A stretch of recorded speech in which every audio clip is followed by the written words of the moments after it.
Artémis et Actéon. Dans les forêts profondes de Grèce, là où les hommes n'osaient s'aventurer, vivaient des créatures mystérieuses et des dieux sauvages. Artémis, déesse de la chasse et protectrice des bois et des animaux, était l'une des plus redoutables et des plus respectées parmi eux. Fille de Zeus et de Léto, sœur jumelle d'Apollon, elle portait un arc d'argent et se déplaçait avec une grâce inégalée, accompagnée d'un cortège de nymphes, ses fidèles compagnes. Artémis incarnait la pureté et la virginité, et elle ne tolérait aucune intrusion dans sa vie privée. Un jour, Actéon, un jeune prince béotien et chasseur émérite, parcourait les forêts du mont Cithéron avec ses compagnons et ses chiens à la recherche de gibier. Actéon, courageux et intrépide, avait une réputation d'excellent chasseur, connu pour son habileté à traquer le cerf et pour sa passion pour la nature. Ce jour-là, après une matinée de chasse intense sous le soleil brûlant, il se sépara de son groupe et erra seul, cherchant un endroit tranquille pour se reposer. Dans un recoin isolé de la forêt, il tomba par hasard sur une clairière cachée, où une petite source d'eau pure coulait entre les rochers, formant un bassin naturel entouré d'arbres. Actéon s'approcha doucement, fasciné par la beauté du lieu. Il ignorait cependant que ce bassin était un sanctuaire secret, où Artémis et ses nymphes venaient se baigner loin des regards des mortels. Au même moment, Artémis, épuisée après une longue course à travers les montagnes, avait décidé de se rafraîchir dans ces eaux. Elle avait retiré son manteau et son arc d'argent et se tenait dans l'eau, entourée de ses nymphes. C'était un instant de pure tranquillité et de paix, loin des regards des hommes et des préoccupations du monde. Lorsque Actéon arriva et aperçut Artémis et ses nymphes se baignant, il se figea de stupeur. Il ne cherchait pas à les espionner, mais il fut captivé par la vision divine de la déesse, si belle et si majestueuse dans son élément naturel. Cependant, son apparition brisa la quiétude du sanctuaire. Les nymphes s'écrièrent et tentèrent de couvrir la nudité d'Artémis, qui se retourna aussitôt et aperçut Actéon, figé comme une statue.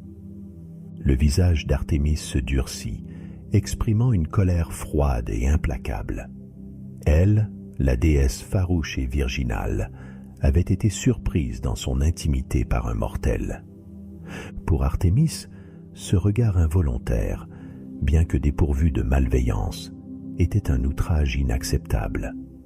Elle leva le bras, ses yeux lançant des éclairs, et prononça une malédiction avant même qu'Actéon ne puisse détourner le regard ou implorer son pardon.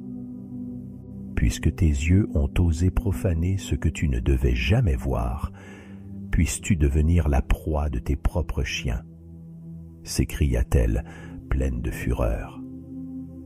À ces mots, Actéon sentit son corps se transformer.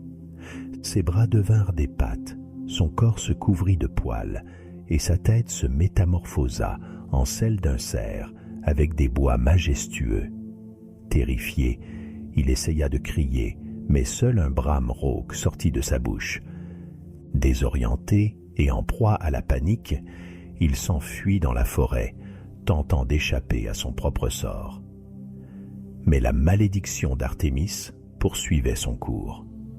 Les chiens de chasse d'Actéon, qui l'avaient suivi jusque dans la forêt, le repérèrent rapidement sous sa nouvelle forme de cerf.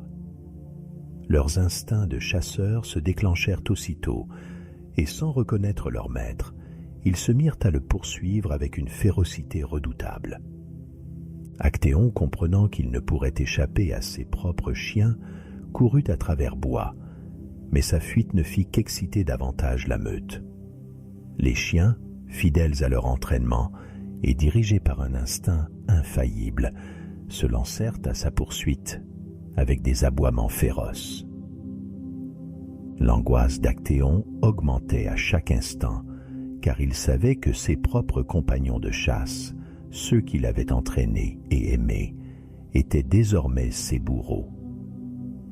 Finalement, ils le rattrapèrent et, dans une scène tragique, le déchirèrent sans pitié, sans même se rendre compte que leur proie était autrefois leur maître. Ainsi, Actéon mourut, victime de sa curiosité involontaire, condamné pour avoir posé les yeux sur la déesse dans un moment de vulnérabilité. Son histoire devint un avertissement pour tous ceux qui pourraient manquer de respect aux dieux, et pour rappeler l'intransigeance d'Artémis quant à sa pureté et à sa dignité. Elle, la chasseuse implacable, n'avait aucune tolérance pour ceux qui tentaient d'outrepasser les limites sacrées. Le mythe d'Artémis et Actéon est resté gravé dans les mémoires comme un symbole de la puissance des dieux et des dangers de la curiosité humaine, même involontaire.